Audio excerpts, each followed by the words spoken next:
order to be allowed to send these out for bid. So typically, council asks to send these publicly out for bid. You know, it's voted upon, and then it allows us to publicly send this out for bid. You know, I don't know if you can do that. However, I'm sure you've done it before, but you know, obviously Hanover College is here. They've been a part of the process, so you can have them provide input, things like that before it goes out for bid. But before I send anything out for bid, I do need a motion and accepted motion for public bidding. So that's something we'll need to do once I go through the plans. There's some dates that I'd like to confirm with you and updated schedule as part of this. And then finally, I've talked to Chip and Debbie on this about an amendment to our contract for some additional services that we've incurred as we've gone through the process of the design and construction documents and coordination. So I'd like to go over that with you as well. Is that anything else that I need to put on there? Does that sound good for everybody? Sounds good. Yeah. All right.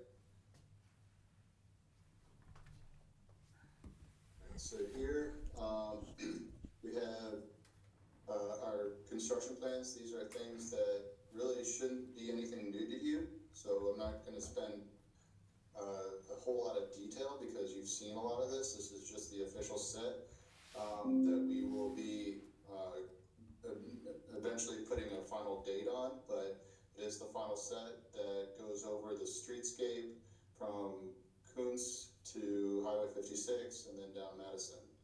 And I'll go over all these sheets, and then you can, I'll go over some details that, you know, we've talked about that got confirmed through our process of selection and CDs, and then ask questions as you need to, really. So this is just our opening cover sheet that basically gives, obviously, sheet index, all the sheets, general information, where we're located, things like that. Here's generally our overall site key plan. So again, down Kuntz, Highway 56 for road improvements, and then all of the streetscape along Madison Avenue as well. The demolition is nothing that you haven't seen before. It has stayed the same. So I'm gonna just quickly run through these. This is just demolition of certain driveways. Debbie, I just want to make sure that you have reached out to some of these property owners. I think we talked about this to let them know that we're going to be doing construction within their property. We haven't yet, no. You have not? No, because Scott and I talked about it the other day. So he's talked to Kenny Degler on the one side. But I didn't know how far our right-of-way went, so Scott, that's why we were looking at this, so. Okay. So the right-of-way currently goes to the center line. So we kind of gave you two different directions a while back. We're either going to convert some of that right-of-way backwards and dedicate some of the property to the town for right-of-way improvements, which would be initially these sidewalks, or conversations with the owners to allow the town to build sidewalks in the property. Right now, along Kuntz, it's an old right-of-way, it's county old right-of-way, goes to the center line. You can see on this plan where the new subdivision is going in, they have dedicated right-of-way to the town for improvements. So it would look something similar to this if you can see it, where the new right-of-way is located. Currently, the right-of-way is located on the center line. So all the work that we're doing to the north part of the property, we're technically doing it in somebody's private yard. And so the requirement is to either required to dedicate the property to right-of-way, or just let the owner know and ask permission to do construction in their property for enhancements of sidewalks. Do we do that verbally, or don't we have to send them a registered letter? That is out of my purview. That's something that I think your town attorney would probably want to weigh in on. be honest with you. It's usually an attorney thing. Yeah, I would imagine we can't just do it verbally, we'll have to have someone write it. I mean, no, I would ask them verbally, then get it in a written Yeah. document. Yeah. Like the storm drains they put in years ago, I wasn't here when that was started, but they, Right, behind your son, they gave them permission to right, go on their property and pour concrete. okay. Is there a preference, Matt, that you all would have as planners? Great question, Chip. I preferably would want to have the sidewalks be within the right of way. Right. There's plenty of towns that don't have it. Actually, if you go to Sellersburg, they preferably want the sidewalks to be in the private property owner. I don't know why, it's just the way they work. I think it's Sellersburg, yeah. So it's completely on the preference of the town of where they want sidewalks. So some want it in the property line, some want it within the right of way. I think if the city or town is building improvements within, for sidewalks and public, use, it should be within the right of way. Okay, So you recommend And expanding the right of way? yeah, What, how do we do that? yeah, we'd have to ask Pat. Pat? So that would, we would get our surveyor, and you would ask for a certain distance off of the current right of way. Yes. We could give you that distance of what that would be across all the property lines. We want to make it somewhat consistent. If there is a standard that the town has, so typically a standard from center line for, a road can be anywhere between, like 50 and 60 feet, total, so 30 feet on either side. And that way, if you did that, you'd say 30 feet from the center line, outward would be dedicated to right of way, and then we would have a surveyor come in and replat it. Okay, and that'll take, perhaps the easiest, quickest thing to do is to get all the neighbors to say, that's fine, build my yard, I love this, I think it's a great idea. And we could do that. I know we couldn't do it in a few weeks, but say you could do that in a few weeks. Getting a right-of-way approved is several meetings, several readings, I guess. Does that sound right? You're To probably you all, I right. mean, we're talking about at least a couple of months at minimum, right? Happen if you have some homeowners that don't want to yeah, do that. or how much money you gonna give me? That's what I'm thinking. Right. But just in my example, let's say everybody agreed, I mean, the right-of-way is gonna take at least a couple of months, but that may be the better way to go. It's gonna be that long before they could do anything anyway. Yeah, Taco Bell's gonna start up in April is what the Yeah. plan is. I Right. met with them today. Does this affect the bidding process in your estimation, Matt? Nope, it just, you can still bid it, it could still go for bid, you get pricing on it, it doesn't affect the price at all because it's just moving property lines and where you're putting it. The only thing it affects is, the legality of it. We'll have to ask our attorney because like you said, if somebody doesn't wanna give you permission, Yeah. Yeah. well, if we expand our right of way, they have no choice. But Oh, you wouldn't want it to go that far, but No, you don't wanna make any of them mad. how many would there be?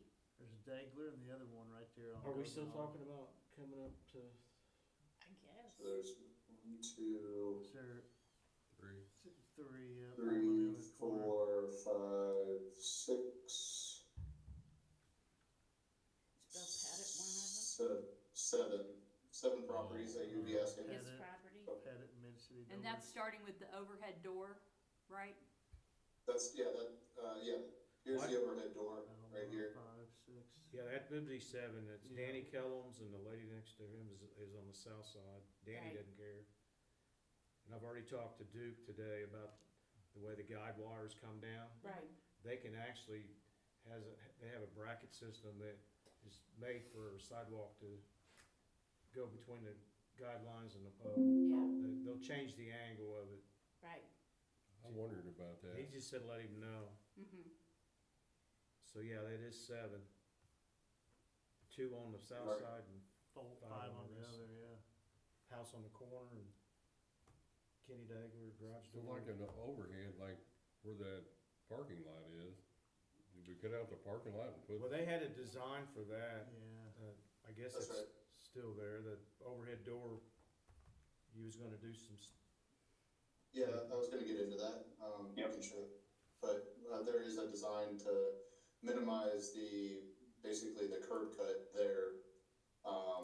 Because right now with the new stoplight that's going in and crossing, it's really not a safe condition to have a completely open curb cut like they have. Should be more like what McDonald's has across the street, so we've provided a design that still allows them to use their site fully, uninhibited, but narrows up that curb cut. We're gonna have a similar, when we wrap around the corner and get onto State Road 56, we're gonna have the same conversation, I think, about the right of way along the Hanover property side, because I don't think everything was in the right of way, or maybe I'm wrong. Yeah, that's right, and that's the same scenario really along the entire way for Hanover College. Okay, so we need to be thinking about that when we wrap around the corner here. Yep.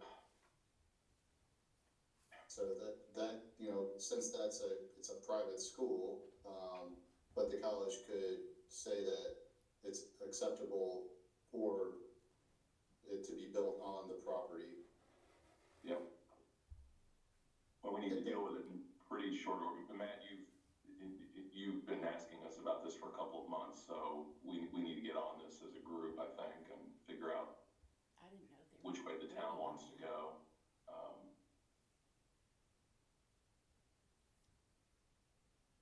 I guess we'll put it on our to-do list to talk to our lawyer about how to proceed with that. Yep. So again, this doesn't prevent us from going out for bid. Right. It's just something that really needs to, before construction starts, really. Yeah, no, this is So we're This should be already a high priority almost the for end us. of January, so we've got a couple of months, that's gonna go fast. yeah, we Yeah. need to get Yeah. either get on. temporary right of way or easement Right, or change the right of way. Well, I think the overhead door is gonna be the big thing, because that's gonna be a major change for them. Yeah.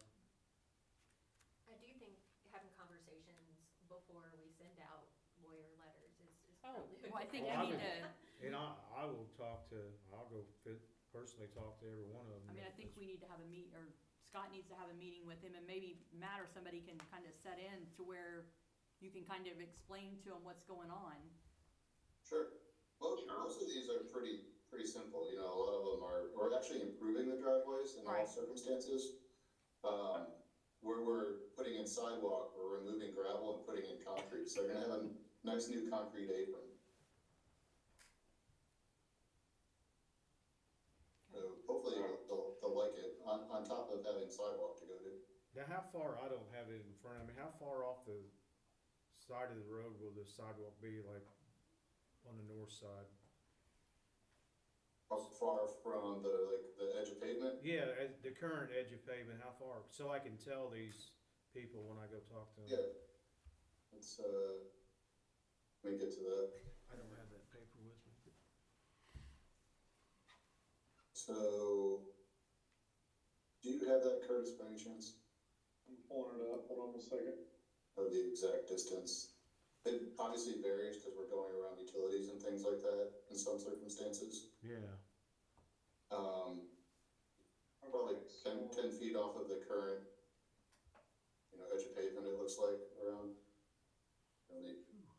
Are we talking about the edge of sidewalk? That would put them Just- 10 feet, like on a couple of those houses, would put it up pretty far in their yards. That's the one on the corner. of The Coates one on right the there. corner of Coots and the one, Yeah. first house on the left on Goldenrod. yeah, 10 foot would take you quite a ways. Way So up.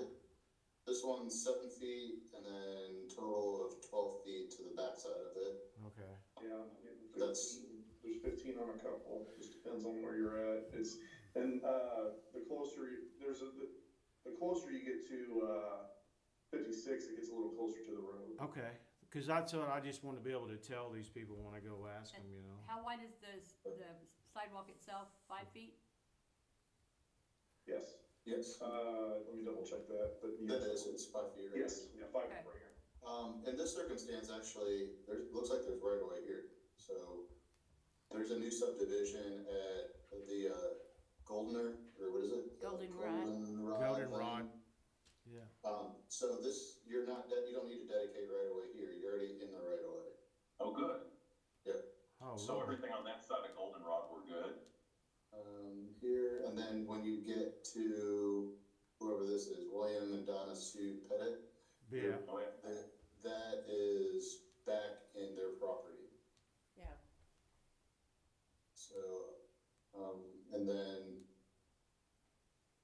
yeah, the overhead door, so So the two, it's So between, Goldenrod Lane and, Grange Hall Road, that's in the right of way as well. So it's already in the right of way. so you're gonna, The west of Grange Hall Road is when it reverts back to the center line. Okay. right So here. that, yeah.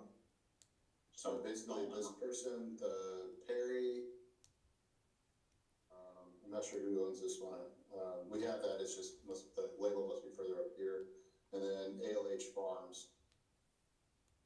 So those three, then it goes back to right away.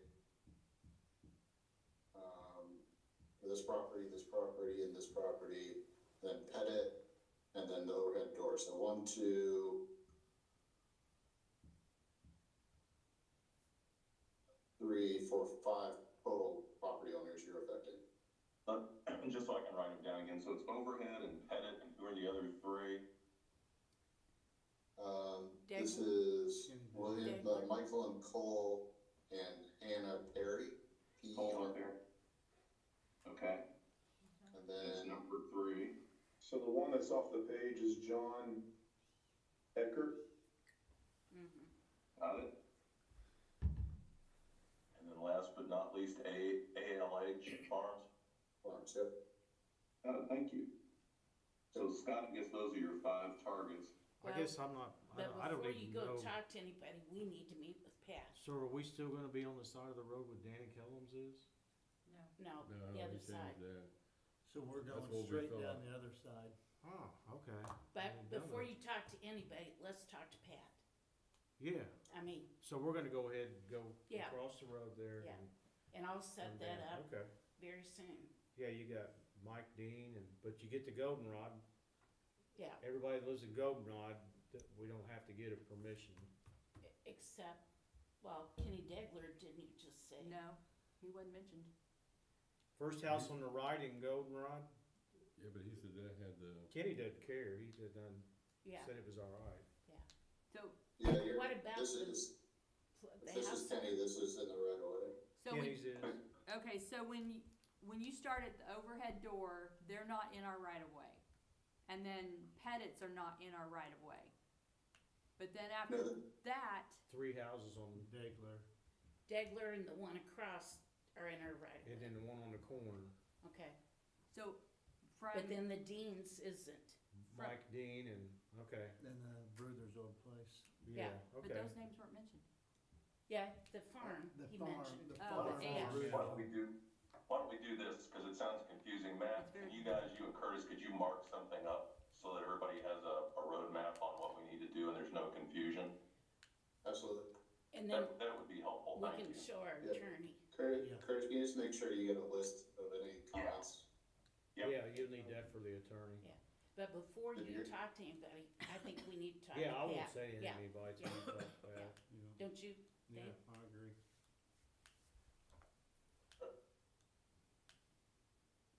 Cool, And Howard, We where's have the a- crosswalk we gonna have a be game back plan? to McDonald's?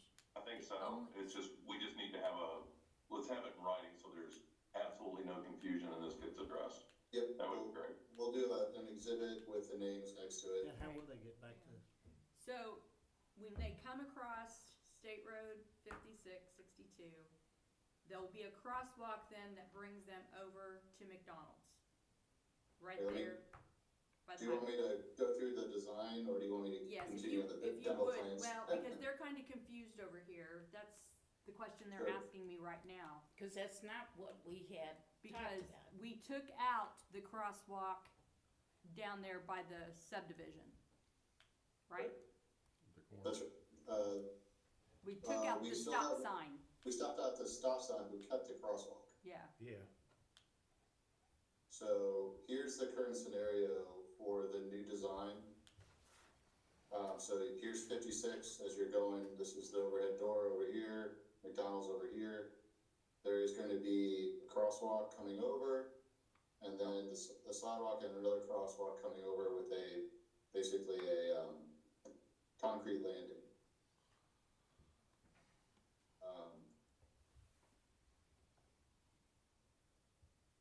So trying to see that right here. Here's the concrete landing, and then each segment will have a pedestrian push button signal to cross in any direction. And you've got McDonald's in the lower left-hand corner of what you're showing right now. That's McDonald's down here, so you can see like this Yep. little landing spot. This is a landing. Yep. And then we'll have a push button pedestrian signal here, another one here, then connection back to the sidewalk, Do we and then want come to go up back and to you can cross here as well. We'll do that ourselves. So that's what me and you talked about, correct, Debbie? Yes, Yep. And then a stop bar that's right here for the cars. And yes. then you can see basically the little big bars here. This is the detail. And McDonald's is on your left, or was, okay. Yeah, sorry, the Alright. direction changed here. I I'm just trying to keep everybody oriented. Yep, McDonald's is to your left, top left, overhead door here, and then our plans kind of up, McDonald's bottom left, overhead towards top. Yep. And so we're crossing here again, so. And as you run up Coons Lane again, would you show us where there will be another crosswalk or there's not another crosswalk? There it is. So what Debbie and I talked about is that the town is putting in a stop sign, Hmm.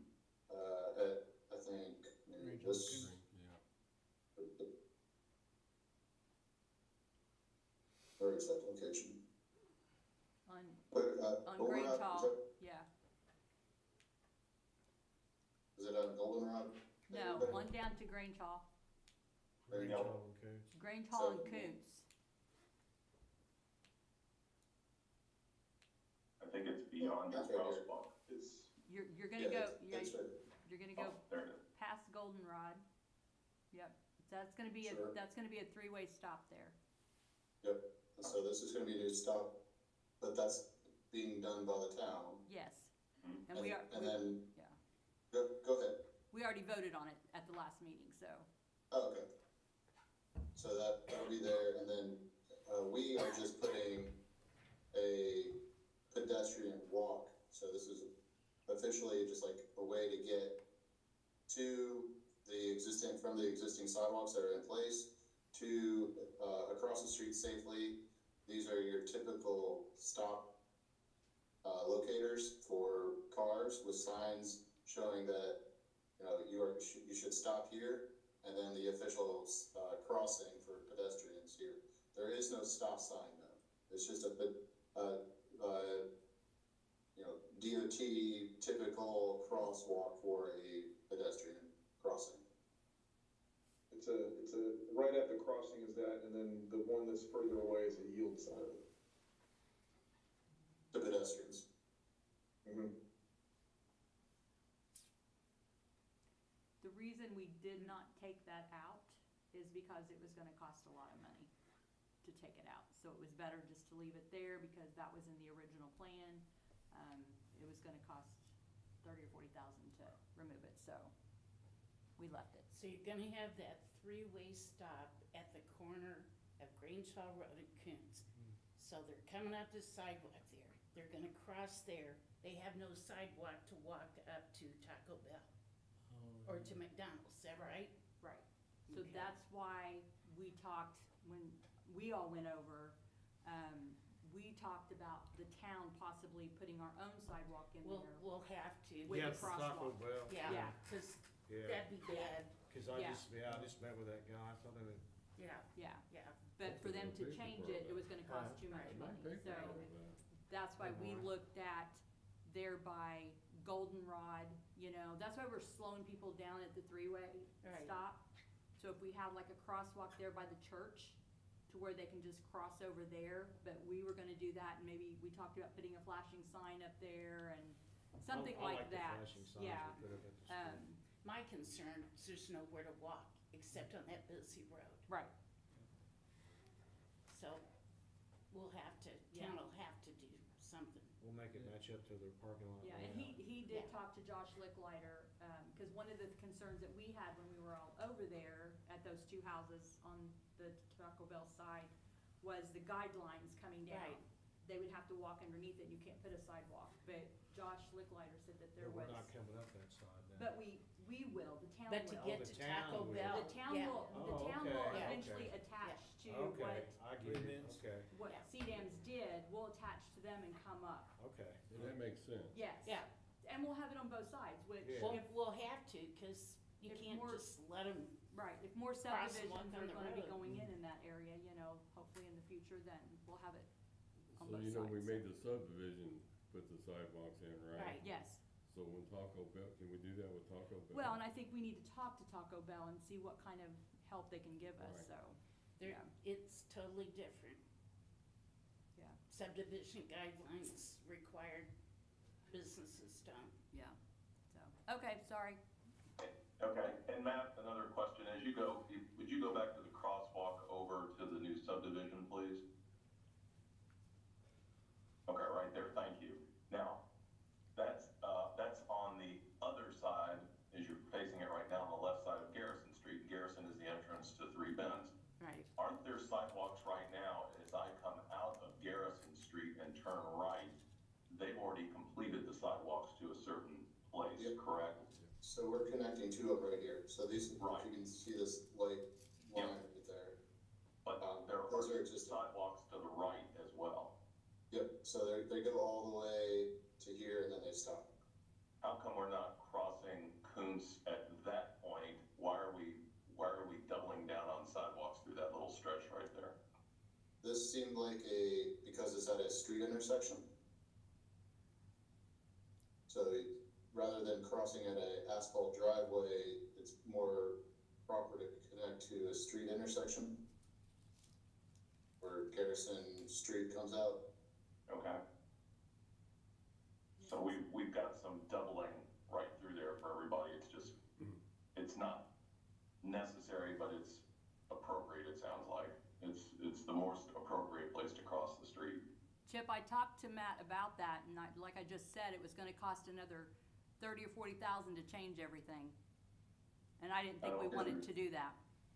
So you're saying to go on this side of the street instead, right? No, what I'm saying is, you cross over Kuntz sooner and hook up with the end of the existing new sidewalk put in by the developer. You're saying like right here. Yes, sir, exactly, right there. Yep. What additional expense would there be, and, I don't know, we only have so much money. Why would we cross over there and have them walk down so many feet and then have to turn around and cross walk back over? To get to Taco Bell and McDonald's. Well, that would, yeah, well, it's taking up, I don't know, whatever that is, it's, 100 feet, almost 200 feet. I'm not following.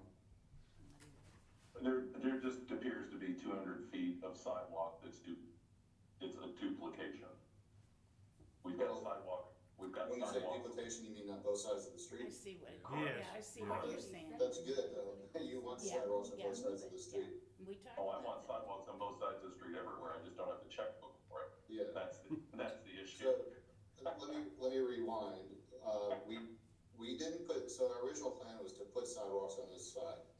The amount of utility conflict and the amount of unknown for Taco Bell and McDonald's was so great, which is why we decided to move on the other side of the street. Mhm. If you think it's better to move this over here, we can change that. we just wanted to do it at, typically you want to do that at intersections. So it's all about prediction, right? People see a street intersection and they think that people are crossing the street at an intersection. So whenever you do mid-block crossings, it's not really a safe condition, because people who are driving are not thinking people are gonna cross the street mid-block. It should always be done at some sort of an intersection. That's why we put that here, for that reason. Yes, if somebody is wherever and has to walk back to here to cross over, that is the safest condition that I would personally want them to be in, versus just haphazardly crossing anywhere they want. Now, people are gonna do whatever they want. They're gonna cross the street wherever they wanna cross, but to have somebody coming off of the subdivision, coming out the road, they know that there could be people going up and down the street and crossing at that location. Also, if this farm over turns into a subdivision, this is now a four-way stop that sets you up for the best case scenario of adding sidewalks and adding intersections at appropriate locations, versus then you would have all of a sudden an odd circumstance for crossing if you put it here. So we're just trying to set you up for future development. Sure. Yeah, and I understand that, and I agree with that. I think it's more intuitive to cross where there's an intersection and people are just intuitively thinking about being careful. So then, and this is gonna sound petty, but maybe we should cross 50-ish feet closer to McDonald's instead. I'm really just trying to get what everybody needs and save as much money as possible. Moving the crosswalk to the other side of Garrison Street, it probably costs more to redraw it than it is to pour the concrete at this point. But you see where I'm headed. Or maybe. So, where do you go, down here? No, go back up to the intersection. Oh. Yep, take that crosswalk, move it to your right. Over here? Correct, whatever that distance is. Yep. I mean, that connects it to the subdivision as anticipated. It means that the developer of the land across the street at the someday four-way stop can pay for his own sidewalk. And when the town does that, I think the town ought to think about making sure that that developer does a 5-foot sidewalk and not this minimum 3-foot, 4 foot. sidewalk that we ended up getting. Well, we Because you need wanted to to change tie in our nicely. It's 4 foot. ordinances, yeah. What they put in was 4. But anyway, that's just a suggestion. That's your all's call. It sure would be nice if it all tied in and the new developer paid for that. And we can switch this to this location if the town thinks that's better. It's a note. Maybe we finish going through everything, but that's a thought. And it can also change during construction. Once this gets moving forward, I'd like to at least have this, what would happen during construction is, if the town decides last minute they want to change the crossing over here, we would have a deduct in the price for, this amount of concrete, basically. Yeah. And if we keep it in there, we can at least have the price in there and you can make the decision during construction. All right. I've taken up enough time on that. Thank you. This is what it's for, Chip, and the entire council. So this is what I want to make sure you're good before we go out for bid. Not to say we can't make changes, just like I said. It's just, I want to make sure that this is what we've talked about the last several months. Yep. All right, I'm gonna notify the outlets. So I'm ready to move towards 56 now. council, are we good? Yes. Okay. So we're putting crossings at each intersection that we're crossing over. And then, as I mentioned, I just want to make sure that you all know that wherever we're taking out existing aprons that were gravel, we're putting back as concrete. This will make this last a lot longer and be rather than have gravel, concrete, gravel. And so this is just a better circumstance for the homeowner. It'll preserve preserve that entrance for a lot longer, for them.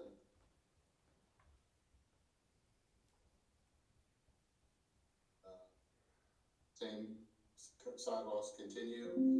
Forgot to mention this area is where we're putting in those kind of special paver insignias that I'll show you the detail here in a second.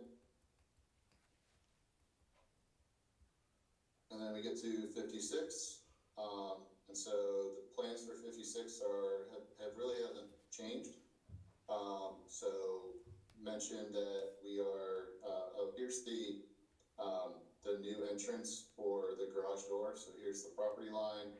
We're putting sidewalk with grass on either side. They have their entrance, which aligns with their current situation for drive aisles. So we shouldn't be affecting them at all. And then new asphalt along the backside with grass on either side for a nice softscape condition. We're not planting it other than grass there.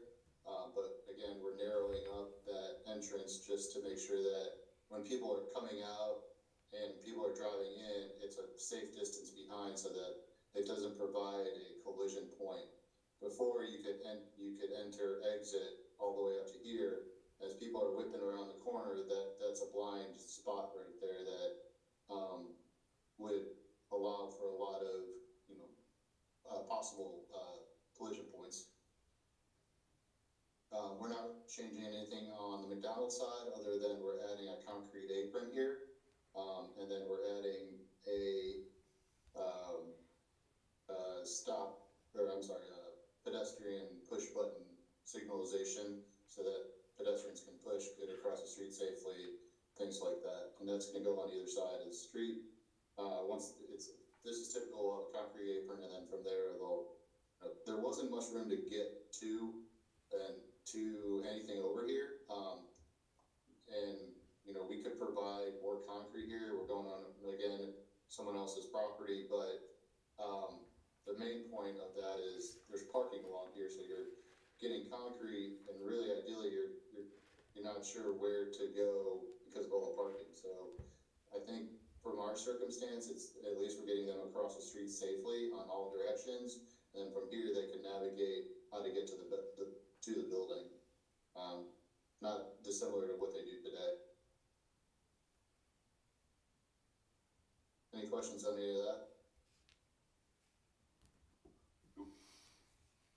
Moving further north so that we are at this crossing here. So again, the pedestrian push buttons are on either side of the street. Full crossing, stop bar in front. So that's where we're crossing. And then now we're on the college's property. So this is again coordinated with the cross country course. So we're within the distance to keep their course intact. It sounds like, Chip, did you ever give those dimensions to the I did.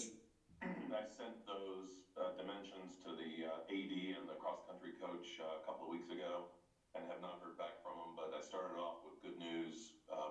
We have a 4-foot buffer and will not encroach on the cross-country course, hard to say. So I'll double back with them, but I think that's great news. Thank you. So through here, we're relocating several poles along the way. It turned out that there are 7 utilities on each pole, so there's some coordination to go through on some of those. There is, I forgot to mention back here, there is a pole that we have coordinated on. Where is that, Curtis?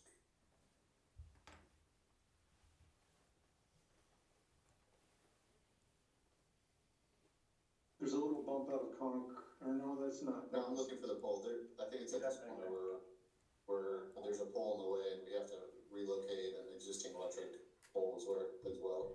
It's on to the west of Goldenrod Lane, right there. Yeah, it's right here. Yeah. So there is a pole that we had to relocate as part of that as well. Right. So there's not really much anything new along the 56. Improvements haven't changed at all since we last talked, just furthered in terms of construction information. So it continues along the side of 56 the entire way. Forgot to mention that it does transition to an 8-foot greenway that we talked about, starting here and then crossing the street and the entire way south along 56. So you have a really nice big stretch of concrete for bicycles and pedestrians, that entire stretch. What about those trees up there by the crosswalk over to the college? Are they going down, or are they gonna be able to stay up? First, I don't think we're affecting any trees, sorry. There's not? There's You know, some, them trees the over road there? work big will. trees. Yeah. Yeah, there's 2 trees, Yeah. one that's got a sign on it, I Right. think Kobe, and I think the road work's gonna take those out. They have to flatten out that curve a little bit. Okay, Yeah, pretty sure. okay, yeah, that's what I was wondering. Yeah, I hate that, Yeah, but there's shade for the Yeah. cross country. That's, yeah, I know, And they're I know. big trees, they're old. yeah. yeah. That is work, if we did nothing here, I believe that is work that was going to be required due to Dollar General's location where they are. Oh, okay. Yeah, I think this is That tree, above, this tree, is that what you're saying? Yeah, yeah, they're kind of in the curve there, Matt. Yeah, there's 2 trees, there's one tree here, Yep, there you go. and then there's another tree here that is in the way. Yep. That's near the Dollar General, like you said, across the street. Yep, that's because of Dollar General's location, not our sidewalk project. That's right. okay, Yep, but no, good question, and I hate it, but we're gonna talk about some trees here shortly, I think. okay. We'll plan our own. Yeah, Yeah, it is good shade for the runners over there. yeah. Yeah, I love It's a lot of that shade. idea. Let's see, so continuing down, again, it's just a straight stretch. So at this location, you'll see that there's a retaining wall. This is where that depression is, so there is a retaining wall. Curtis, you remember how tall it is? 3 feet or so? Yeah, I believe so. So it goes from 0 at the either end and goes up to its highest point at the middle to 3 feet and then back down. So there'll be a segmental block retaining wall there, just to continue to have the drainage that's going on there. And there'll be a guardrail that will be put on top just for protection from fall height. So anything over 30 inches, you have to have a guardrail, and so we have that starting at 30 inches and then ending at 30 inches on either side. And then that's near the entrance to the physical plant, right? Just That's right. not too far That's right. from where the entrance is. Okay. Yep. So with That that, turned out to be a little bigger than you all thought, and I know you're gonna talk about it, the additional expense. That's one of the reasons there's some additional expenses, the engineering for this, right? yeah, this got to be a little bit more complicated than we had imagined. Seeing how far back we had to go with the road improvements, and so we had to turn out a little bit further, which got us closer to a little bit higher grade here. And so we had to put in the guardrail and make sure that we had enough coverage here for the pipes that go underneath the ground, do some additional detailing, things like that. And then get to this point, yep, this is your physical plant entrance. I will say that at some locations we have a shared use path sign. So certain segments along this path, we do have signage that shows that it's a shared use path for bicycles and pedestrians, just to let people know it's more of a greenway. Just a typical road sign, nothing fancy, but we thought it was appropriate to add that to this segment of the path. Hey, Matt, that particular sign, symbol is detailed in the detail sheets. Yep, thank you. Well, so we'll show that to you here in a second. Continuing on, here's like another point that was a little bit more difficult. That was a lot of utilities and grading that we had to figure out here, which you'll see in the grading plan. There's a lot of utilities that are coming into this, this section between the two entrances here. But from all intents and purposes, still continue the 8-foot sidewalk, all the way down. And then, crossing the street, and then coming over, and this is where we're at, getting to, Madison Avenue. So here, and, I'll point out some alternates, in this. So alternates, if everyone's aware of those are things that, are in the bid documents, but, you can, choose to, add them or subtract them from the bid. So if you add them, it stays at, you would add the price of whatever that alternate is, or you would, subtract that from, so the way I have it, I'm sorry, the way I have it is that the base bid does not include the alternate, and then you would add the price to it to go above and beyond what the base bid is cost. So for instance, if it was $1 million and to add in these special insignias along the way cost another $20,000, you would add $1 million, $1,020,000. Does that make sense to everybody? Yes. So we're getting alternate costs for the plaza and for the special markings on the sidewalks. So the alternates I have is for all the landscaping, as one separate alternate. Another alternate will be for the insignias that are along the pathway, is a separate one, and then the third one is for the site furnishings along here that are in there. So there's three separate alternates that are included. That way you can pick and choose which ones you want. You can add them all, add one, add two, add all of them, take none of them. And then the base bid is basically the bare bones minimum that you want as part of this design, which is the improvements to the road and the sidewalks and all the grading, drainage that goes along with it, utilities, fence relocations, things like that. So it's what we talked about, all the additional niceties, amenities, aesthetic that would be added as part of this plan are considered alternates. And what you're gonna bid out for the, I call it the plaza, I don't know what else to call it, but right here, what you all would bid out is something in that configuration. And if we saw the alternate and the town council said, gee, we like that as a kind of an entry point into the historic area on Madison Avenue, but gee, I don't know, we want it curved instead of linear or something like that, we'd have to kind of go back to the drawing board.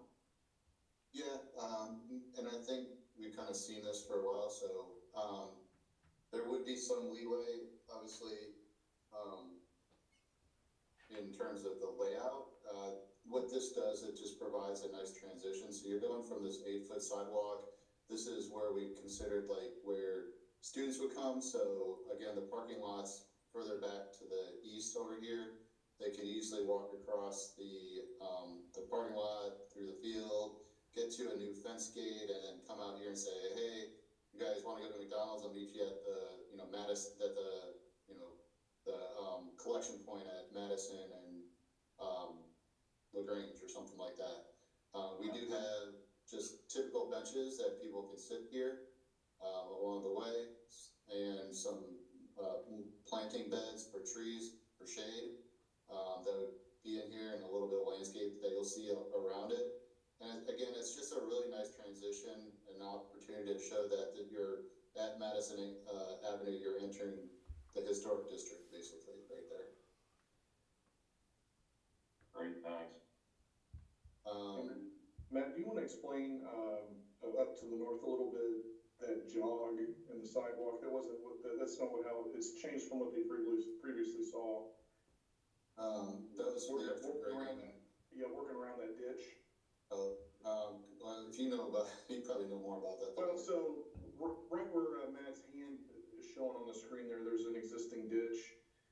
had the sidewalk a little bit more straight and going over top of that. And in order to make the grades work, we were incorporating another short retaining wall.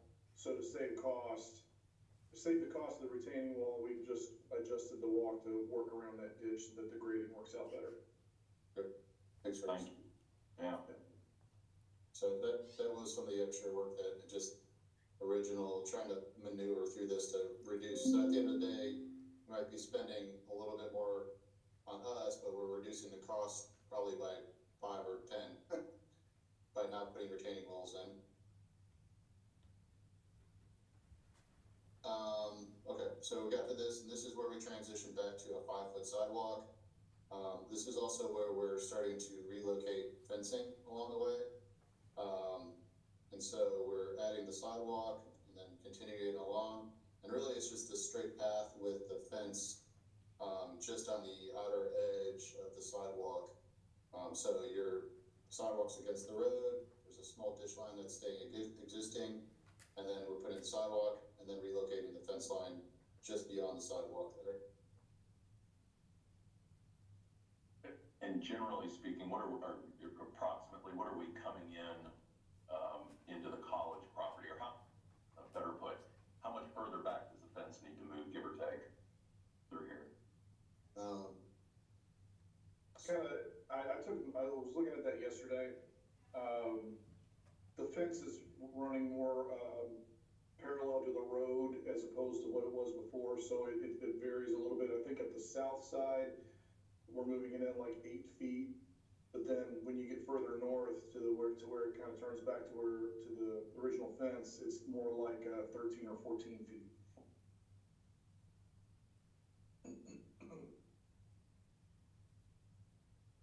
Does it add more to the cost to move the fence rather than just kind of take the fence away? It definitely adds cost to relocate the fence. So right now we have the fence seemed to be in pretty decent condition. So to save as much cost as possible, we're reusing as many of the pieces and parts on there, and then just adding back what's necessary. So for instance, the fence mesh that's there, in probably the best condition, why remove it, and then, why can't we just salvage what's there as the mesh and possibly add some new poles? Or can we even, this will be up to the contractor, can we keep those poles and just relocate them? Yeah. And so that's what we have in our documents, is to salvage as much of the fence and then add to it as much as possible. Now, what you just asked there is, can we just remove the fence altogether? That would save a lot of cost. But we thought that the college wanted to maintain that fence line. Yeah, we can't remove the fence altogether. That's not gonna happen. Okay. Yeah, we need that. And Willie and I have talked about it, Jane, a little bit, and, we even talked about ways maybe to make it more attractive, but in the end, and you all, I'm sure, can imagine, some of it is just, anybody can get over the fence if they wanted to. It's just to deter. Sure. And we need that. We need that through there. Yeah, we always say fences are not for the criminals, it's for the people who are honest. Right. Yeah. Okay. Yeah. Unfortunately. And so what if they get in there, I guess they get in there, Matt, and they say, gee, these poles, guys, we thought we could reuse these poles, we're gonna have to toss more than we thought. We could have a change order from a contractor potentially to address that. So part of our, what I'm gonna go through is that they need to do evaluation. And so if they say that they can reuse most of those poles, and it's in the bid document to reuse them, then we're gonna reuse them. And they shouldn't be able to provide a change order for that. Now, if there's some unforeseen things in there that they have legitimate reason, one of the poles looked just fine, but it, as soon as I took it out, it broke in half. That's an unforeseen, So it's a conversation. And the way I look at construction is that we're all in the same team together. I don't wanna rip a contractor off, just like I don't want you to rip me off and I don't wanna rip you off. So if we're all in the same team together and play nice and work within the constraints of the site and work within the unforeseens that come up, you know, it's a team effort, not a, hey, I gotcha, you have it in your bid, don't, you know, stuff like that. Yeah, And then it just comes out better at the end. We have reused poles on campus, that's not a big deal, even relocated poles. My concern is reusing like cloth is what we call it. I'd rather have new cloth or new chain link than I would anything. But we can reuse the poles. It's just, I know that's gonna be a pain and it's got a lot of age on that cloth. So, and it's been pieced together in several areas, so. I just ran a GIS, I went on GIS and did the measurement, it's about 700 feet from the intersection down to the road to the tennis courts. So it's an important piece of I think it's an important piece of the town's landscape, if you will. Does that be as clean and as consistent as possible? I don't know, it's just a lot, it's 700 feet. I mean, which means it should look good, and it would cost something, of course. Yeah, we're trying to be as diligent with the town's money as possible, and that's where we came, you know, up with the reuse of I've seen many times that the chain link, the actual mesh chain link is reused and it looks fine. If you, I think it's up to the town if they want to replace it. Matt, is there a possibility that the contractor's gonna evaluate the situation and come back and say that the work and effort to salvage it is gonna be almost as much as just replacing it? They could. So that's a possibility. Yeah, and they should have that in their bid. Yeah. That's a discussion. So, all of this is, you know, as we've all been there before in construction, it's, you know, we do our best to document as much as possible. It's not possible to analyze every inch of that chain link fence. And so when the discussion comes up during the bid, you know, when you awarded that bid to the contractor, that's when that discussion will come up and they can start to say, hey, you know, we looked at that fence line, I know you want to reuse it all. We can actually, you know, provide you a new fence and it's only going to cost you like a few thousand extra. Is that okay? And that's where you can make the determination. Or you can even bring it up to them. So I'm trying to keep the base bid as low as possible to get this project moving. Thank you. Yeah. All right, so we are at the end of the Madison Avenue, and this is where we have our final crossing along where the tennis courts come in and another stop bar. And so that kind of terminates and then ends at the current sidewalk that's already there. So we've come a long way. Great connections. All right, so that's the design of the sidewalks. I will get into so the grading. I'm not going to go into a lot of detail, but you'll see that we put some pipes under that are going under the new aprons that are in place to make sure the drainage continues. Fully graded out site and sidewalk. I think the most interesting thing for you all is probably when we get down to the new segmental wall. This is kind of where you see that these grade lines tie into a wall right here, continue over, and then come back out. So that's where we have about our 3-foot wall, but it starts at 0, will go up to 3 feet, and then it comes back down to 0 again. So it's not 3 feet the entire way. I just thought of this, Matt. You mentioned there's going to be a rail of some kind on top of that. Yep. Can we see what you would recommend for that before it goes out to bid? So our detail currently. Look at that. Well, Matt, the detail. Yep.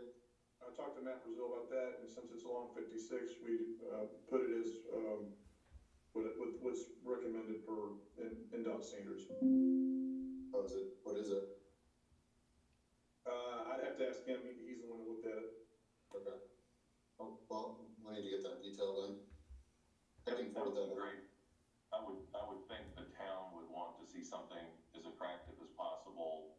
I mean, I'm sure there's a couple of different ways we can go, which is, you know, sturdy and inexpensive, or sturdy and attractive.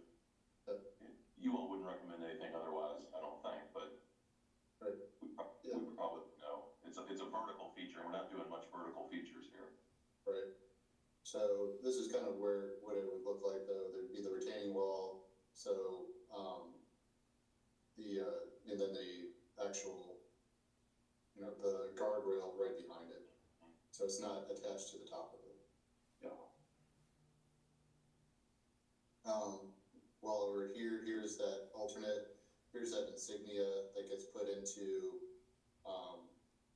the actual concrete itself. Again, this is an alternate, you see down here, alternate number 3, and it's a stamp. And so we talked about this stamp a little bit, and one, it's, you know, it's shaped in a way that no matter what direction you're going in, it looks like an H for Hanover, so that's kind of nice.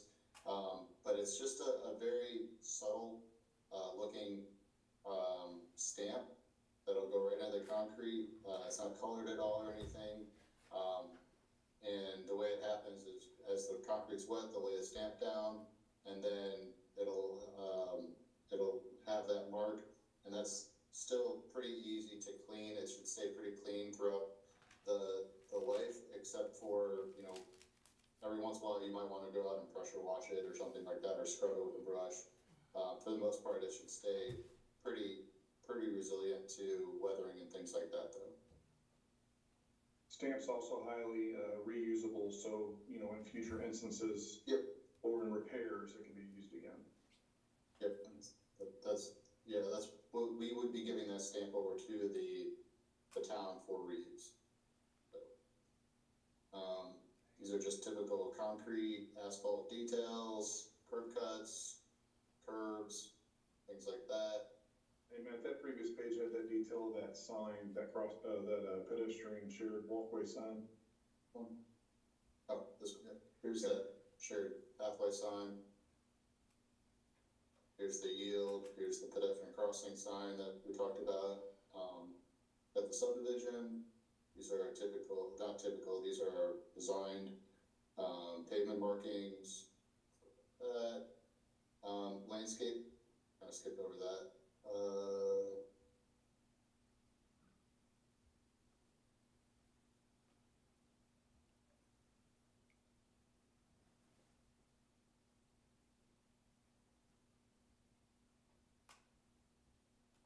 Oh, that's for the sorry. Okay, so landscaping, so we're gonna obviously seed and straw anything that, has been disturbed. And the way we have this is, we have a set of trees that we've located within our existing trees already. So at the subdivision, we have, where's the schedule? So I'll give you the schedule first of the types of trees. I missed that? Where's that? It's on the overall page. Oh, sorry. Yep, there it is. So we have red point maple, which is a nice, basically a red maple, tulip poplar, black gum, white oak, green base zelkova, which is more of an upright zelkova, serviceberry, and then these are some shrubs that are located around the new pedestrian space at the corner of Madison and Highway 56. So some inkberries and some skipka laurels. And so we have those placed at different areas. So these are the service berries at the crossing, stay nice and low so that people can see and cars can see people. They'll allow a lot of transparency through the tree, which is nice, but provide a really nice aesthetic. And then these are some more, basically the shade trees, the ones that I mentioned earlier. So the size of of the tree is based on the size of the, you know, the overall structure. So the bigger symbol means that there's gonna get to be a bigger tree. This is like a tulip poplar. These are the maples, some more maples. These are zelkovas. And the idea is that we keep it a little less structured from a landscape architect's perspective. If you have one singular species and a problem comes through, like mites or something like that, and it attacks that one species, that means all the species die. So we try to provide variety, not only for aesthetic purposes and variety and full season, but also to deter any kind of disease or insect along the way. So we don't, you know, we're not cramming trees in here, by the way. We're having space pretty specifically, so that's a nice canopy that is provided, but nothing that's going to be really difficult to maintain. All these trees are really easy to maintain over the life. They're very hardy. Most of them are native to this area. The zelkovas aren't, but they are a very hardy tree for our area, and they look really good in the summer and fall specifically. They do very well in street and urban conditions. Yep. So those are mainly located along Coots. Go ahead. And maintenance of those reverts to the homeowner, correct? I mean, we'll get them planted, we'll get them bagged and keep them watered for a while, but Yep, it's not the town's responsibility. that's right. And all of these trees, once established, we have the contractor and our specifications to establish the trees for one growing season. If anything dies, they're good. They have a warranty on them for a year, and they would have to come back and replace them. And we also have planting seasons that they should be planting them in. So if they plant them in the dead of summer when there's not a lot of water, rain, they would have to maintain that through a growing season, meaning the entire fall until established. The best time to plant any kind of vegetation is really mid to late fall. So that way it has the fall to start growing, and then it has the winter to dormant, and then it has the whole spring to start back up, and that provides the best opportunity for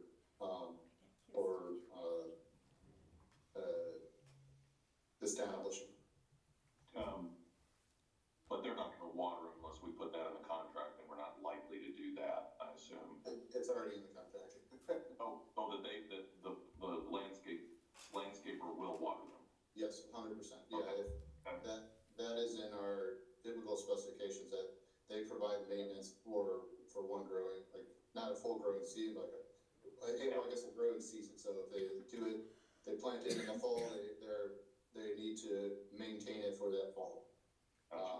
But it's also under our discretion, the architect's discretion of is that appropriate. So like I said, if they plant it outside of our typical planting season, like in the summer, I would want them to maintain it for the summer and the fall.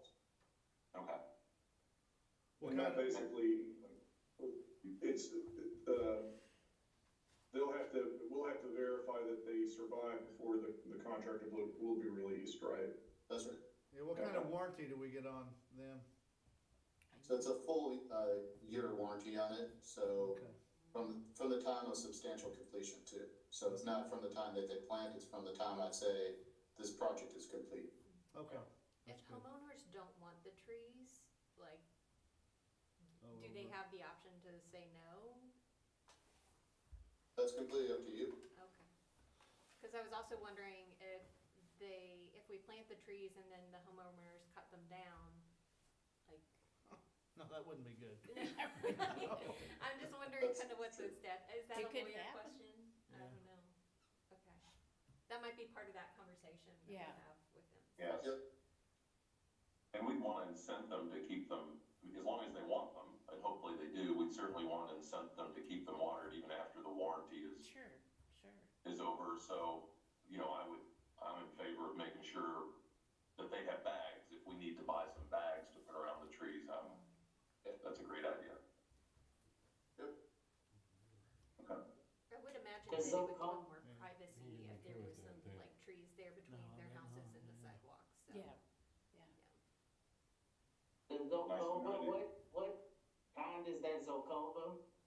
the green base. That's that's an invasive species. It shouldn't be. So cobas are invasive in Indiana. I'm not We need aware to of do that. that. Well, I'll look it up again and make sure, but I'm pretty sure. Invasive or non-native? It is non-native, it's Japanese, I think. Yeah, It's not native, but I believe it's on the invasive list as well. I'll look it up, but that just sounds familiar to me. it's a preferred species in the Louisville, like downtown. I'll just wanna make sure of that, cause I don't want anything on campus that's gonna be 100%. invasive. I planted a lot of Zelkovas and they're not from a landscape architect standpoint, I did not see them as invasive. They're usually preferred, but please let me know if you want something different. There's a lot of different species you can put in there. Got it. I did it because they're, like Curtis said, they're hardy along, streetscape because they do well with urban conditions, pollution and stuff like that. Their branching pattern is more upright, and so you don't have to limb them up as much, and they don't get in the way of drive aisles and stuff like that. And they do have a beautiful fall color. It's like this orange, bright orange color that they get, so it's attractive as well. So along, again, we have some more animal anchors, some smaller ones toward the side of, as you enter into the greenway from Coons, or coming off the greenway, depending on the direction. And then start to put in some of the more shade trees again along the opposite side. So this is where, you guys were talking about getting some shade for the runners and spectators. This is where that comes in. So we have these, what is it, am I still sharing? Yes. Okay, something happened there. Oh, now you guys can see yourselves. There you go. Now you're back. All right, so we have these curves every 25 feet. Or is it? No, it's 50 feet, I believe. Yeah, I think it's 50 feet. 50 feet along the sidewalk. That again, same species, just alternating different types of species along the way. And that's the entire length of that greenway. And again, if the college prefers not to have that, please let us know. Again, this is an alternate, so it does not have to be selected as part of the bid, final bid. But obviously, from our standpoint, having trees in the landscape of a city or town, it just makes it feel a lot more comfortable, a lot more aesthetic. It's good for heat island. It's good for bringing in visitors. It presents the city well. So there's just a lot of benefit to trees, as I'm sure most of you know. We start this. Go ahead. Matt, while you're on that scene right there, I see the physical plant building right there, just south of, or just below the drive, right where your hand is. Yep. At one point, we've done such a good job, and the town's been so considerate of making sure that everybody's connected, which is a big part of the grant, is connection. Like along Coons, driveways that are gravel are going to be replaced with concrete aprons. I mean, good stuff. We're connecting everybody where we can. Probably the most major building, and even McDonald's is going to be connected to this sidewalk with that nice crosswalk. Probably the most major building along the stretch is the physical plant. I think it makes sense, and the town council needs to weigh in on this. I think it makes sense to tie in the physical plant building to the sidewalk so that it looks like it's a part of the, a part of the town, a little more part of the town. Is it possible to pop a sidewalk straight out that door? And Willie, is that anything you'd be interested in? Definitely. I think that would be great. That way if somebody is walking down and just wants to pop in and, they can come on in. We've got 40, whatever you said earlier, 40 some odd people, or did you say 20 some odd? I've forgotten. But we got a bunch of people who work there. Yeah. We can certainly do that. Where does this concrete sidewalk go to?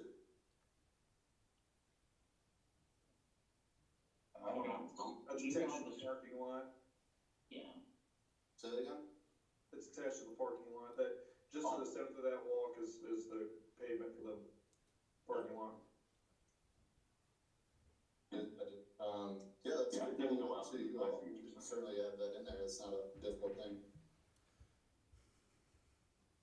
I mean, Debbie, town council, do you all have any thoughts on that? I just think it would look nice to have such a major building connected to the sidewalk. It's not gonna be that long, so I don't see a problem with it on my part. I mean, It doesn't look very long. I can't tell you, but it couldn't be, I don't know, No. whatever it is, no, 20 feet or something. yeah, it wouldn't be, yeah, and I agree, I think it would look good. Complete. I think that students, townspeople, employees will all be using that sidewalk, so it Yeah. makes sense. So looking at the street view on Google Earth, there is a yard drain kind of right there off this edge of pavement. So I would say that it's doable just as long as it doesn't create a major problem with drainage, with the existing drainage patterns. But that's, For sure. I would have our civil check that. So it's 26 feet. Okay. Well, if it's a problem, then we need to probably do away with it, but thank you all. I think that makes sense. It doesn't have to connect at the end, it can connect anywhere along that street. Yeah, I think we could connect here. Like, there's a lot of spots along here. No, I'm not saying, we have to look at it, make sure it can drain properly. So, yeah. So we'll get that in there. Okay, thank you very much. Yep. So here's, kind of that design. So we have that lower shrub that's up front, evergreen.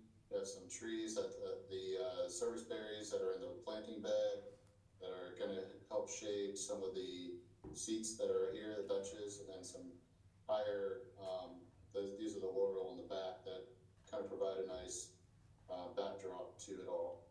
So that's kind of that nice plaza zone. Again, these are all plants that are easy to maintain. They're not fast growing, so you don't have to do like a lot of hedging or cleanups. They're evergreen, they don't drop any leaves, they don't provide any, deterrents. So these are all, we're trying to make this as easy to maintain as possible, but still attractive.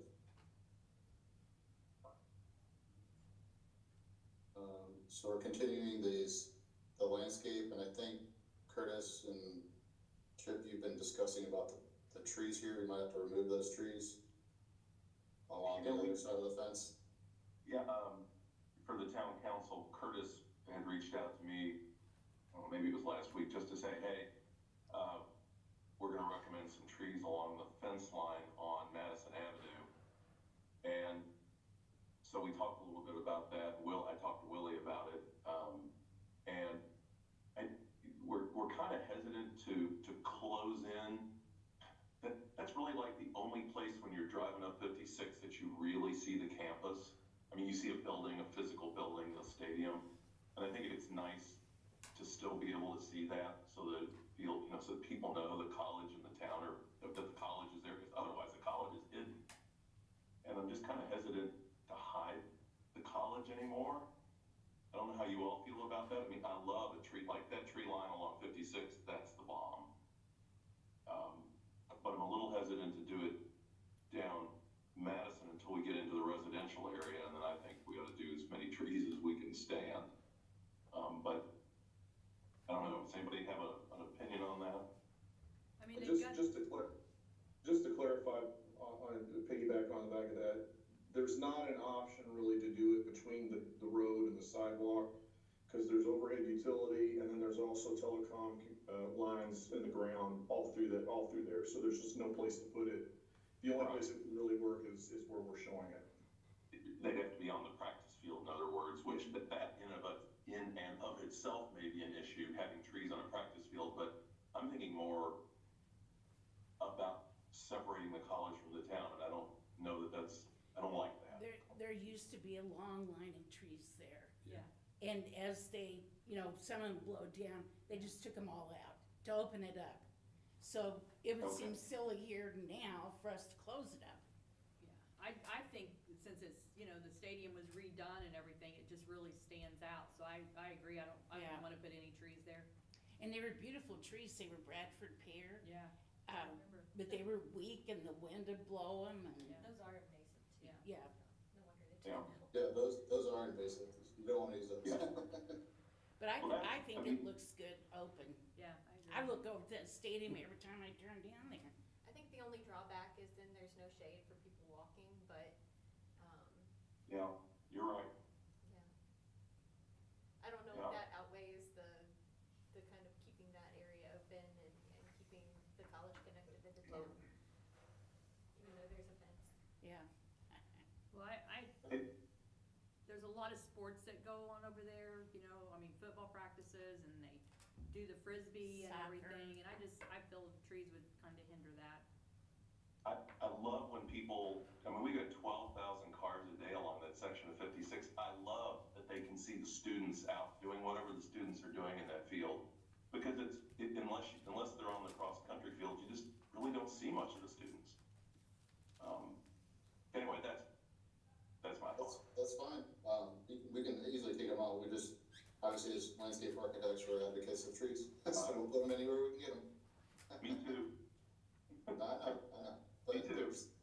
I work with a whole lot of architects that wanna do nothing with trees, so. Yeah. Showcase everything but the landscape, so, no, we'll take them out, along that area, for sure. Willie, did you have any other thoughts on that? No, I'm totally in agreement. So, I don't think it's a good idea not to put them in. We will take those out. And then so we have, 4 benches that were going in here, these planter boxes, and then natural trash receptacle as well. So that's kind of that little plaza zone that we've created at the, entrance of the historic part of Hanover. And some typical tree details here. That's really the end of our construction documents. These are road plans that you've seen before. Those haven't changed at all. Still doing all of the,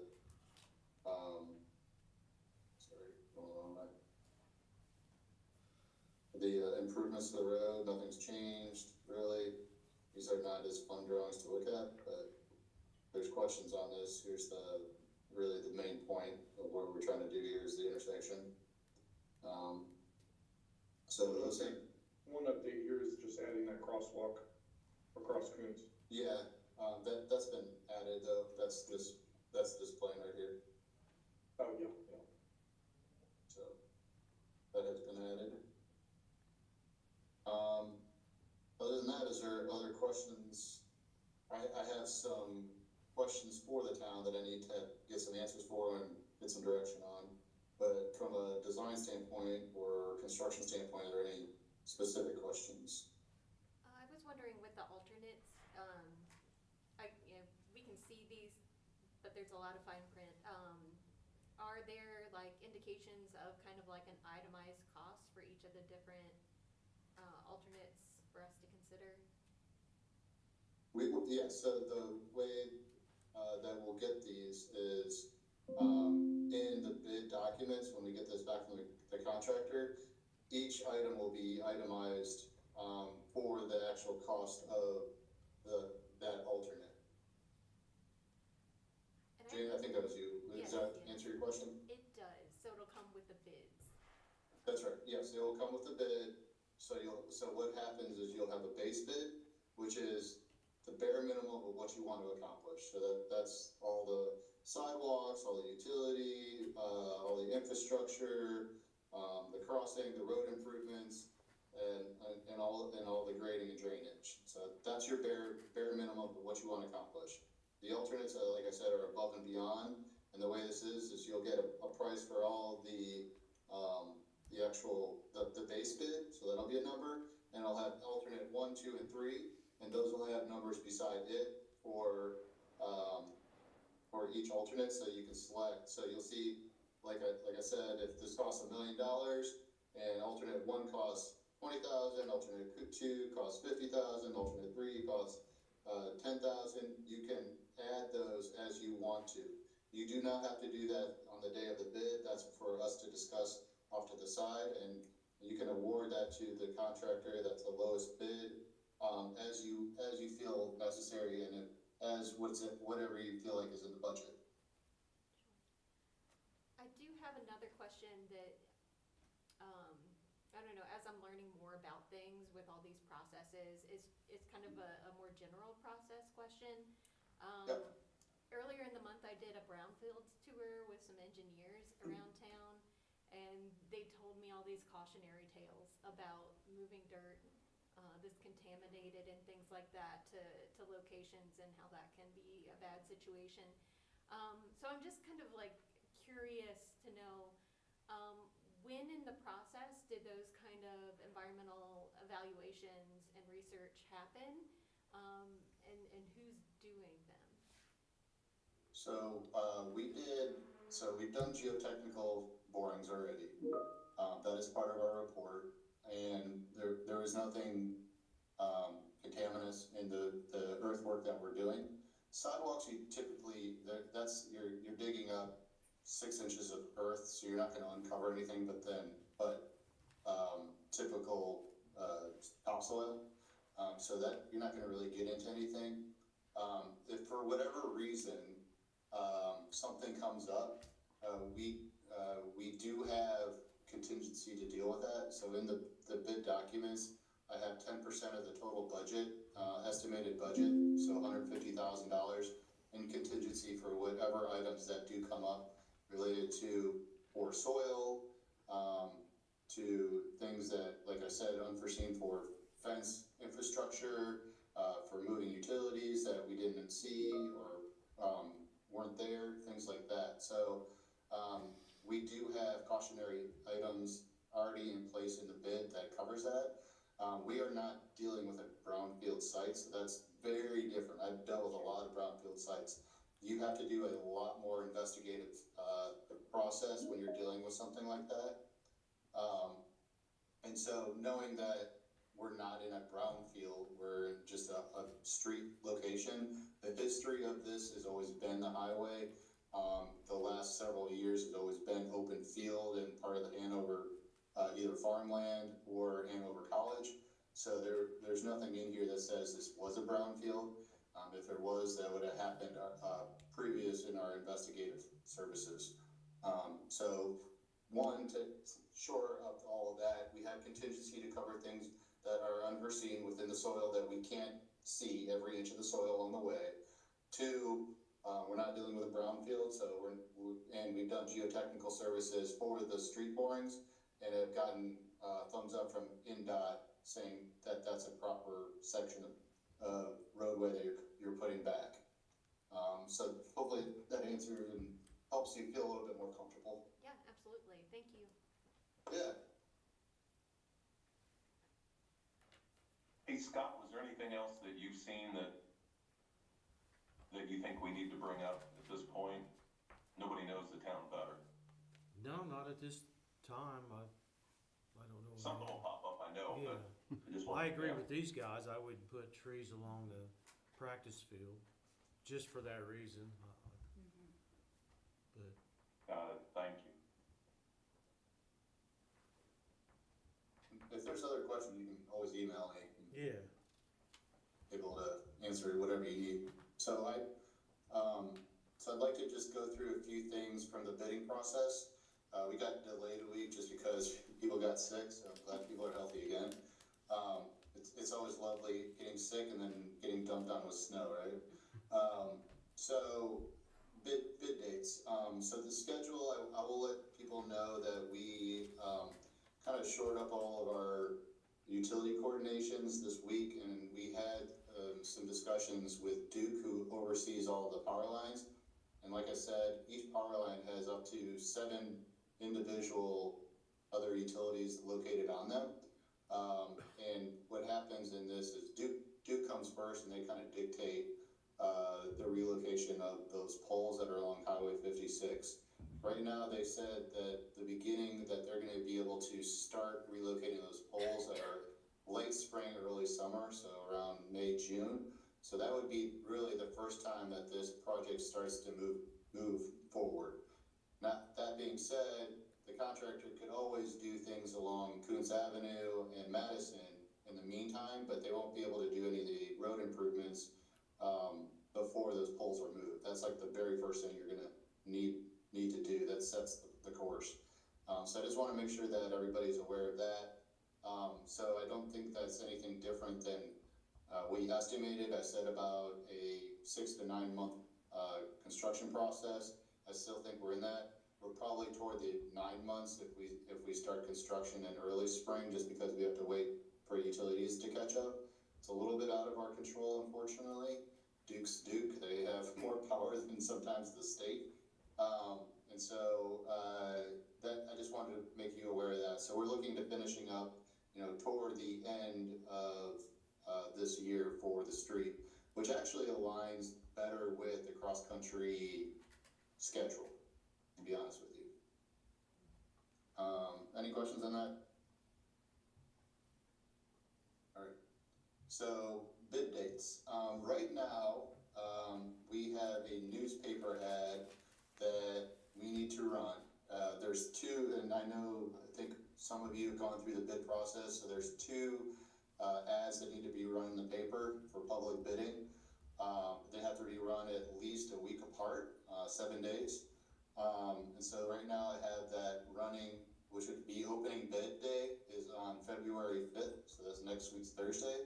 So I think I talked to you, Debbie, you would be sending that to the newspaper, as long as they can get that out on the paper on the 5th. So you don't have to determine that today, but I'd like to get, obviously, the bids out as soon as possible, for bidding. So February 5th is where I think we would land to do that. And you'll see on the newspaper article, or the newspaper ad that I send you, the second would be on March 12th. So that's, about 2.5 weeks away from the first time it goes out. So that stays within the state requirements of public bidding, the public procurement process. Okay, so I would have to have it to the paper by. First thing Monday morning. By the 2nd, first thing on the 2nd. So that's next Well, Monday. That's fine. I have it ready. It's already written. I can send it to you today. They don't Okay. publish the paper on the 5th, it'd be the 6th. 6. Friday. Okay. That's a Friday. Well, They do Tuesdays and Fridays. that's correct. Okay. You're right. And so March 12th is actually, so that's probably the 13th then. Right. The 13th then. Right. And I have the dates, on the newspaper article here. I can pull that up just to share with you.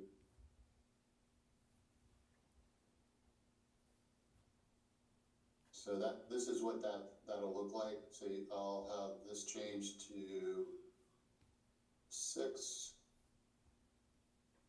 Oops, not 6 plus. And this is the 13th. Right. March, actually.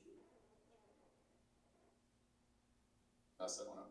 So here's the article, and it kind of goes direction, and where to get everything, and, the pre-bid conference, things that I want to go over with you again here shortly. So this kind of gives all the requirements for the bid and where to find documents and things like that. So I will send that to you, here shortly. So if we so the idea is, we would send out the, oh shoot, I messed that up. March. Be February, right? Or no, you were talking about that one too. I'm talking about the newspaper, I messed that up. So March, I'm sorry, February 6th is that, and so I do February 20th is the two days, and then it would be, I want to do 5 weeks of bidding. So if we do it 6, 2, 3, 4, 5, so that means, we can do the 19th. So March 19th is when we would receive bids. So does that sound all right? sixth and then He's receiving got it them on the all. 19th. Did you say Friday the 19th of March, Matt? He's No, it's Thursday. Thursday, got you. to make it You're right. 5 weeks, yeah, Yeah. Got it. I didn't want to receive bids on Friday, I'd rather do it on right. Thursday. Gives us a day to look at them. Yep. And then the newspaper ads run on February 5th and February 20th. Okay. Okay. And I February, will write all this down, but I just want to make sure that it works with the town. February 6th. Right? For the first Six. publishing. We only publish Tuesday and Friday, So February the 6th and February the 20th. 20. Okay. That's right. So that's 2 weeks between the ads. Is that what you're And, looking and for? we're used to doing that. Right, To sell police cars or whatever, we have to. yeah. Yep. That's fine. You have to do it at least a week apart. I did 2 weeks because we're doing a 5-week bid. Right, Gotcha. okay.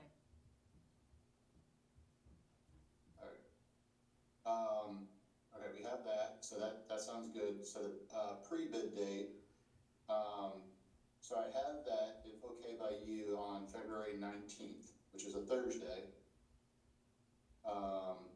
And, I'd like to do that, to bring any contractors in and things like that, where you are right now in the council chambers, at 2 o'clock on the 19th. Does that work, or do you want a different date? Works for me. It works. And so I have that in the pre-bid, and then I have the same thing, so. So do I need Bid to- open, Well, I need to schedule that as a regular meeting then, for the, If we're all gonna be here. or is it just you guys gonna be here? What, how, I have to be there as Right. part of the project team. But You don't have to have everybody there, it's just, I would like to have 1 or 2 of you there from representing the city, or the town. okay. Yeah. But if more people wanna be here, I'll just go ahead and schedule a meeting, and that way, That's right, if you want the entire, yeah, it's, okay. that's however many people you want there is fine, Yeah. it's just, I Okay. think we should do a meeting, Yeah, I'll just go ahead and schedule a meeting for that date, so that way, 2 o'clock. 2 o'clock, anybody can come, they can hear what's being said, and February everybody's on the 19th. same page. Yeah, February 19th. sure. Okay. Typically, it's not a public meeting, but Right. it's however the town wants it to. It doesn't have to be a public meeting. It just has to be, advertised to the public, just to let you know. Alright, previously, in any bids that you've done publicly before, we will be giving you PDFs here, as our bids, so that you have them, and you can provide those to anybody. Do you have an online way of doing that, either on your website or anything, or do you want us to provide that as a link? We can put them on, can't we, Kobe? I put stuff on. Yeah. What we usually do, we put it in the office, we tell the public, if you want to view these, you go to the office. That's what we usually do, because if we put it out online, which I've done, then they'll call the office, can you make me a copy, but it's up to you. So I think I have a link and form set up, so basically, somebody who wants it, I have a link on the advertisement that they go to, and then, they would, submit that information. Right, And then after they submit it, it gets recorded to me as part of a form, and then they can click on a download to download the documents. okay, Then I have them, if they want to, they can print on their own, basically. right. Do you prefer it a different way, or does that sound No. alright? No, I That think that's sounds good. great, yeah, Okay, As long You as all they would don't post- have to call the office to. right. Yeah, they're gonna, I think they're gonna want something electronic. You all would host the link then, Matt? Luckett and yeah, Farley would yes, host the link? yeah, we are They don't hosting know that. our audience. And I I think have, that's, They don't do it. yeah. I know. I have that set up already. I had a feeling, just because, haven't seen anything on the town's website that does like public bidding, so Right, I set it up, but I wanted to make sure before, made it live. I Alright, think so that'll work better and easier for everybody.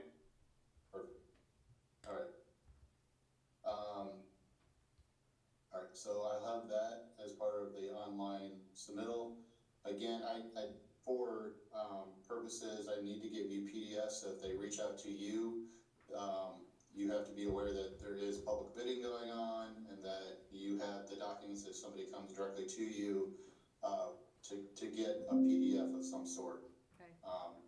And the Or girl, you can, to direct you to, or to direct them to the bidding. So I'll provide you not only the link, but we'll have you have the PDFs themselves as well. okay, And then the links could even go in like a Facebook post if we wanted to. Yeah. Yep. Not much of our audience is electronic, trust me. I've done so much stuff that Yeah, it's better, if you got a copy in the office, they'll stop in there and read it. yeah. Yep. These contractors better be electronic. I haven't seen many that aren't. Oh, yeah. I haven't seen many that aren't. Well, I guess to that, is there a location that you prefer to have printed documents given to you and then have them at your town hall? it'll be in Yeah. town To hall, view? yeah, Okay, I'll send you those plans okay, as well. So that way, if somebody does come in, you'll have a hard copy for them to Right. review. Yep.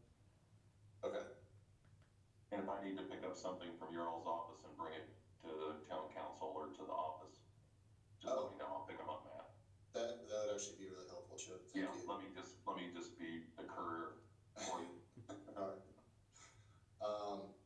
Alright, and then the location of the bid opening, I have at the same place. Is there a time that you'd like bid openings? so you're talking about the community building, right? Not town hall. Yeah, the community Yeah, building, yeah, so, okay. so there's a pre-bid that I wanna do that, kinda goes over the whole project with them, and then I also have a site visit for any contractors that wanna take a walk. And then the bid itself is a public bid process, so, they need to be, how do you usually handle that? Usually that's given to the clerk, they stamp it in, make sure that it's stamped in before the time that's due, so I believe at 2:00. Right.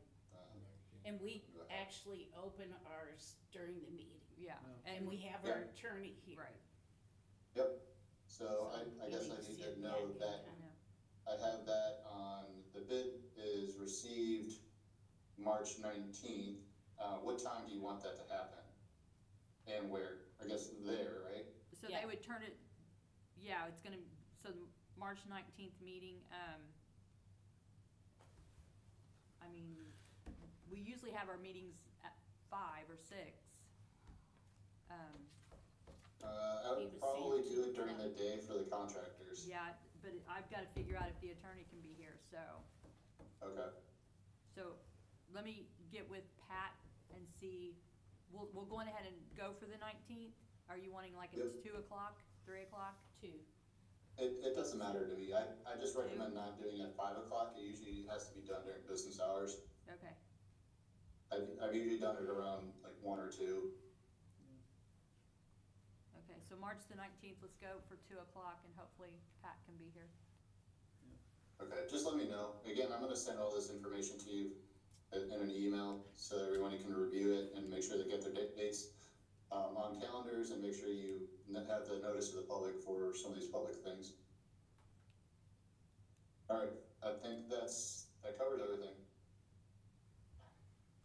So you had said earlier, we need to make a motion sometime. Oh, yes. Got to To bid. put the bid out, yeah. Yep, so you need to make a motion to, publicly send bids out, or that you agree to the documents and that, bids can be sent out on, what do we say, February 6th? Okay. Well, we're in a official meeting. So Yep. Chip, do you have any problem?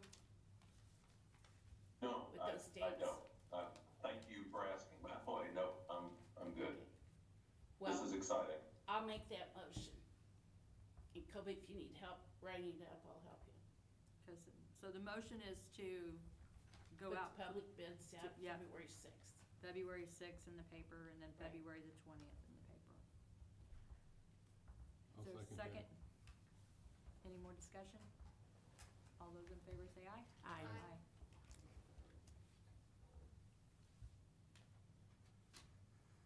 That's it. All right. And then, Matt, did you need us to also approve the additional expense on the contract? Man, done. What, are you tired? Come on. No, I'm not tired. This was a lot of information. I I'm know. trying to make sure. This I'm is more the worried fun. about you guys This is the getting fun. everything straight than I am about any money. Nah, it's okay when the meeting's over. Thank you, Chip. I appreciate it.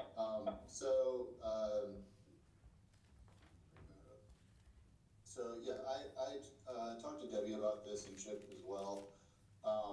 Obviously, we try our best along the way to get a proposal to you that covers everything, but there's obviously things just like in construction that happen. And so just asking for some additional funds if the council allows us to for some additional services that have happened along the way. I tried to do as best as possible to cover most of this within the proposal, which I think we've done quite a bit of it, but outside of the typical scope that wasn't accounted for were some Hanover College track coordination, staking, and drawings.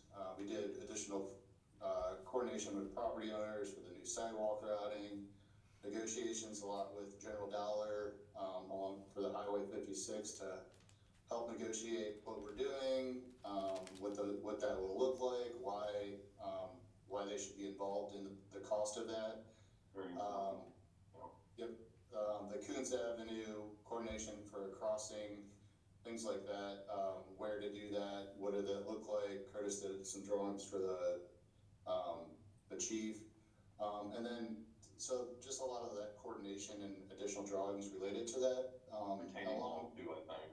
Yep, and so, and I'm gonna send this to you, it's a AIA contract document that is for additional services, so I'm just reading off of that.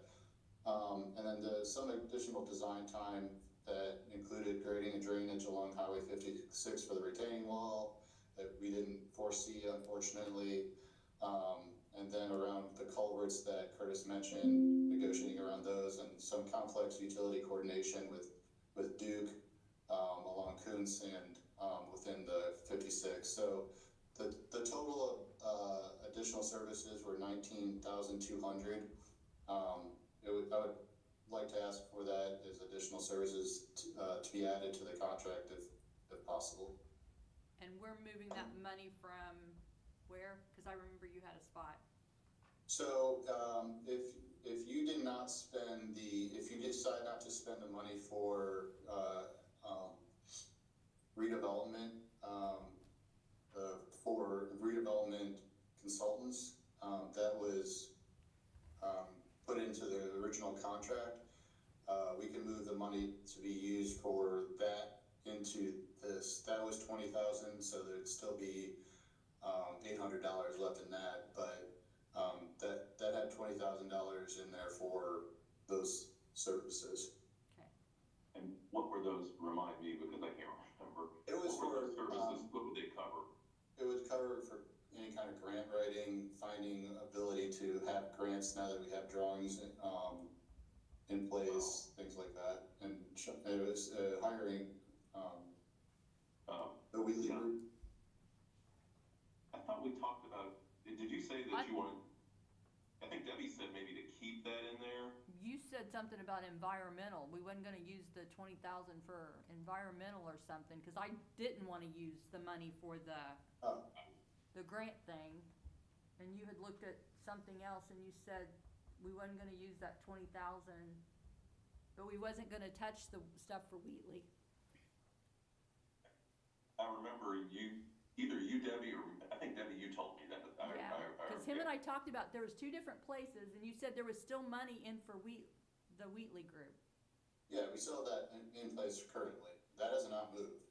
That was where the $20,000 I thought we talked about. Let me look at the contract real quick. I just where we talked about something, well, I could have been sick then too, I don't know. But Sick or cold. total? Cause I remember saying I didn't wanna use, I wanted that money Yeah. to still be there. And I thought Yeah, I remember you saying that, but I don't, I thought you said there was 20,000 and it was from, cause we wasn't gonna use some type of, I don't know, environmental stuff or, I'm pulling up the contract here.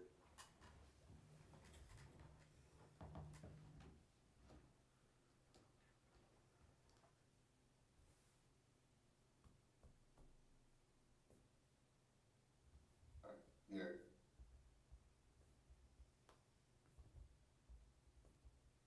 Oh, so we actually, Wheelie Group is only 10,000, I thought it was 20. So here's the existing contract, how it was broken out. yeah, cause This you said is- there was 10,000 in the Wheatley and we wasn't gonna take it, we were taking the 20,000 from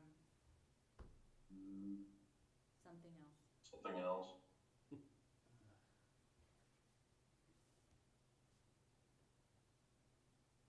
I don't have that tablet with me that I took notes that day. I know there's one thing that we did include in here, and it was for on-site coordination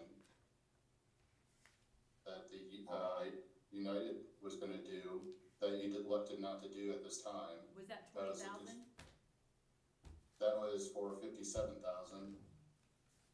So there's right-of-way dedication, that would be additional supplementary services.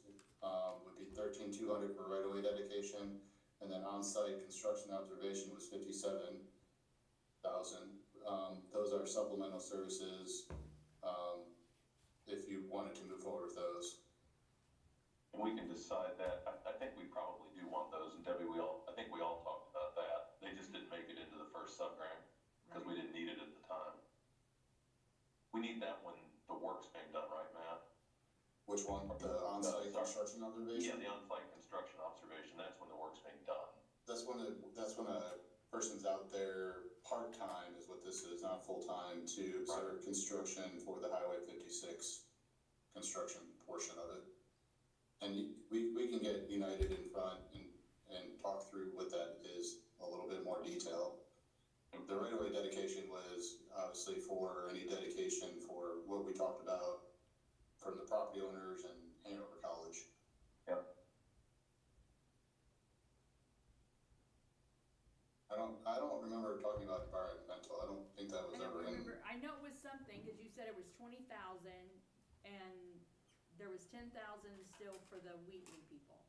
Cause you said, cause I said I didn't really wanna mess with the grant stuff, cause we were hoping to be able to use that. And then, but there was you said 20,000 and something that you didn't think we were gonna need.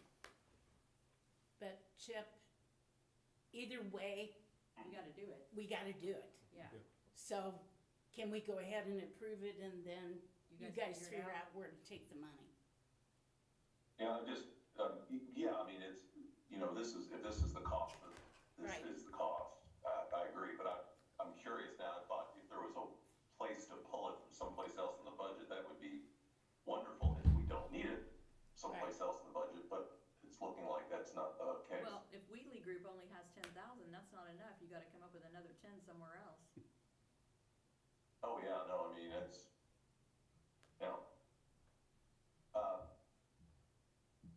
you've got an amendment to send over, Matt? Yeah, so that's this right here. Here's the Okay. amendment.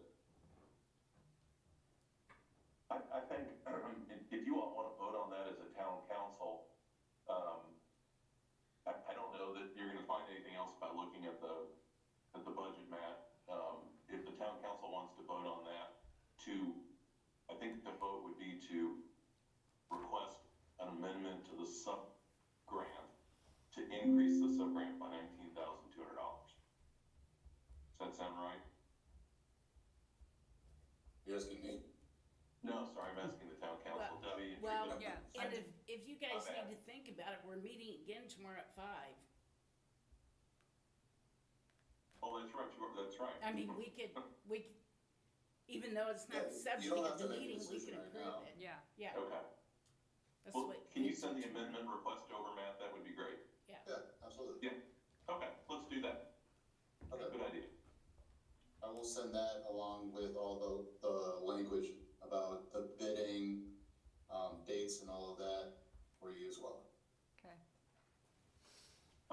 your takeaway from all of this goes all the way back to the beginning, which is getting with those 5 property owners,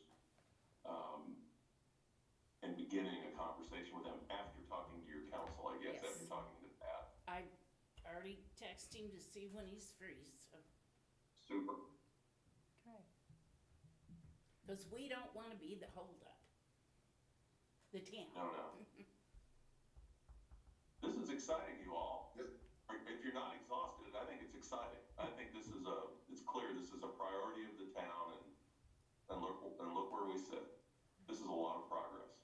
Yeah, no, it's a great set of plans. You're connecting a lot of people right now. Yep, Which is what it's about. yep. The town should get a lot of kudos from folks for this. Yep. And it's funny, just putting in sidewalk, it's not as easy as it seems. God forbid we want to I build a know. building. Right? That's actually easier.